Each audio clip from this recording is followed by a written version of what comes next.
بلې قدرمن مینهوالو داسې ښکارېده چې شپږیزه شي خو ځوان نجیب د پرېشر لاندې د رڼاګانو لاندې څومره تاریخي کیس ترلاسه کوي چې کلونه به د نوموړي په ذهن کې وي. زخمي شو، ټپي شو، خو ډېر ژر به ترې درد او ټپیواله هېر شي. د نننۍ لوبې هیرو اتل لوبغاړی نجیب الله ازادران په دریو توپونو باندې ویسټ انډیز ته 10 منډې پکار دي. کارلوس بریټویټو چې د نبي ساخي له لوري له مخې پورته شو، یقینا چې ډېره غټه ویکټ وه، هیوج ویکټ وه. بل خوا بیا ګلبدین نایب و چې په تېر اوور کې پرې 2 سترې شپږیزې ولګېدې. نوی لوبغاړی کریستا انډریو فلیکچر روان ده، ګوډ کېږي. د ویسټ انډیز د عزت سوال ده، د ویسټ انډیز وروستۍ هیلې دي. نبي ساحل ته پکار چې شپږیزه ورکړي، خو له وایډ بال نو بال فری هټ څخه صرف نظر چې خپل قدمونه په ډېر ښه شکل سره اوچت کړي او روسي بالونه په ډېر ښه شکل سره ترسره کړي. یو منډه ترلاسه کېږي. دې سره سټرایک ته راځي انډریو فلیکچر. دا ویسټ انډیز د عزت سوال ده، وروستۍ هیلې دي. روسي 2 توپونه 9 منډې پکار دي ویسټ انډیز لوبډلې ته. افغانستان له خپلو 130 منډو څخه ښایي په کلکه دفاع وکړي. افغانستان نن ممکن وشي کولی چې د 2012 کال اتله ویسټ انډیز لوبډله له ماچ سره مخ کړي. افغانستان له دې وړاندې زیمبابوې او بنګلادیش وروسته دریمه ټېسټ کرکټ لوبډله تر اوسه پورې له ماچ سره نه وه مخ کړې، خو ښایي نن د دریمې لوبډلې په توګه د دریمې ټېسټ لوبډلې په توګه د 2012 کال اتله ویسټ انډیز لوبډله له سرې ماتې سره مخامخ کړي. هغه بریا چې به د افغانستان د انګلستان جنوبي افریقا او سریلانکا الو داسې ښکار ده چې شپږیزه شي، خو ځوان نجیب د پرېشر لاندې د رڼاګانو لاندې څومره تاریخي کیس ترلاسه کړ چې کلونه به د ده په ذهن کې وي. د نړۍ لوبې هیرو اتل او خوښ دی نجیب. خوږ شو، خو ډېر ژر به ترې دغه خوږ او زخمونه دردونه هیر شي، ځکه افغانستان د بریا څخه ډېر کم شاته دی.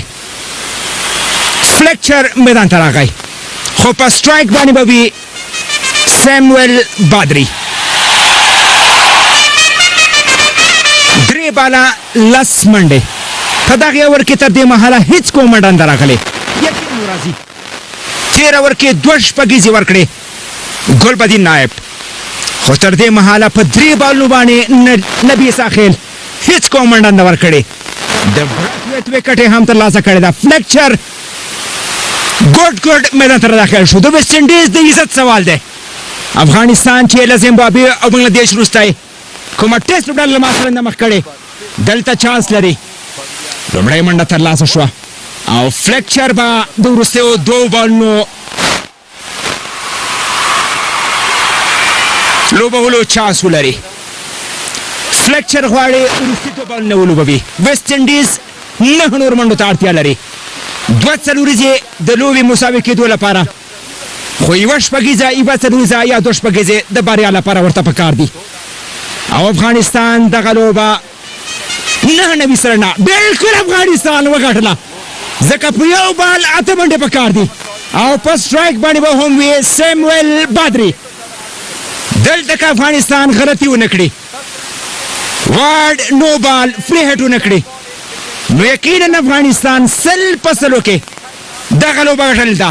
پیل په بنګلادیش شو، ورپسې زیمبابوې ښکار شوه او نن د 2012 کال اتله ویسټ انډیز د بلو ټایګرز ښکار 123 منډو څخه افغانستان دفاع وکړه.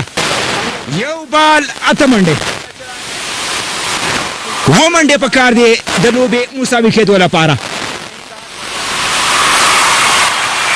نبي ساحل باید شپږیزه ورکړي، خو کوشش ونه کړي چې نو بال او یا هم وارډ ترسره کړي. یوازې پریشر کابو کېدل پکار دي. لوبه د افغانستان په جب کې ده، تاریخي لوبه، هغه لوبه چې د هیڅ چا یقین هم نه راته.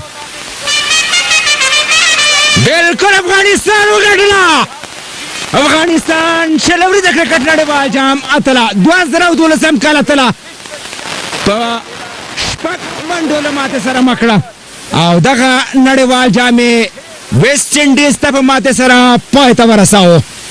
هغه بریا چې افغانستان باید د سریلانکا خلاف ترلاسه کړی وی، د سویل افریقې او انګلستان خلاف یې ترلاسه کړی وی، نن د ویسټ انډیز خلاف ترلاسه شوه او افغانستان په شپږ منډو د 2012 کال شلوري د کرکټ نړیوال جام اتله ویسټ انډیز له ماتې سره مخ کړه.